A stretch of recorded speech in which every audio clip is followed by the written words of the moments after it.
Hello, my name is Dr. Edward Granite, and in today's video, I want to talk to you about the number one mistake that you need to avoid in order to lose weight. Selfish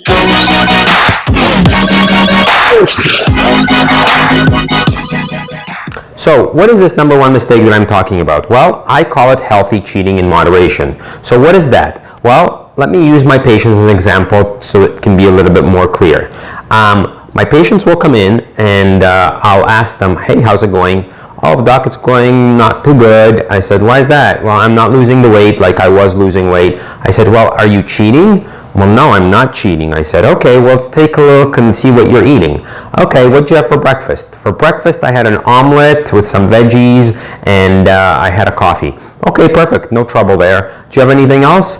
Yeah, you know what? I had a couple of bites of toast. I said, well, you know you're not really supposed to do that. Yeah, but come on, doc, I used to have like 3 pieces of bread, you know, and throughout the day, now I just had like a couple of bites. I mean, what's that really going to do? I said, well, let's just see and keep going what else you've been doing. What about lunch? How's that? Well, for lunch was good. I took some lunch to work. They had pizza and junk like they usually bring there, but I stayed in my office and just kind of ate my own stuff. I said, well, that's perfect. Good for you. You know what though? When I went to the bathroom, I went past that table and there was the brownie and I took a couple of bites, but I threw the rest in the garbage. So yeah, so that's good, right? Well, you know, like that brownie actually can still have an effect because it turns into sugar. Come on, doc. I mean, I used to eat so much junk, now I'm eating almost nothing. How's that really going to make a difference?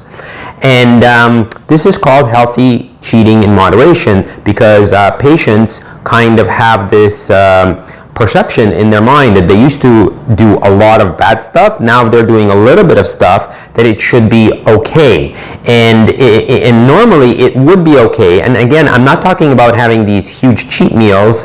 I'm talking about you doing this day in and day out with healthier choices in smaller amounts, for instance, using honey or maple syrup instead of sugar, or using extra pieces of fruit, that all still turns into sugar. And that can still be a problem. Again, we're not talking about cheat meals, which could actually be something that could be beneficial if you use it strategically along the weight loss program, placed in specific times, because you don't want to keep people completely deprived. I'm talking something that you're doing day in and day out. So why is that an issue, and why do you stop losing weight as a result of that? Well, the reason is because your sugar mechanism is broken down because it's been abused.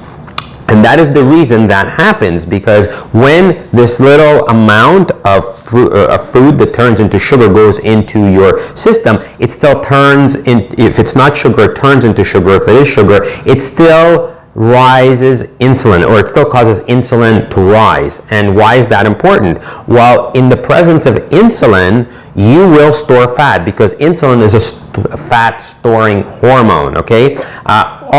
Just so an understanding of what a hormone is basically a messenger that the body uses in order to do a specific job. It communicates from one part of the body to another part of the body to do a specific job. In this case, insulin's job is to take sugar from your blood, which this is our blood, right? And then if you eat a little bit of sugar like this, you eat a little bit of sugar, your blood sugar goes up. And then what insulin's job is to do is to bring it back into the normal range, and it needs to do that by opening up some cells and putting the sugar into the cell. That's what happens in a healthy individual. In somebody whose mechanism has been abused, it doesn't work exactly that way, and that is why the amount of food that you're taking in is irrelevant. It still activates insulin, and it can stop fat burning from 24 to 48 hours. So if you did that a few times a week, your whole week could be shot and you will not lose any weight.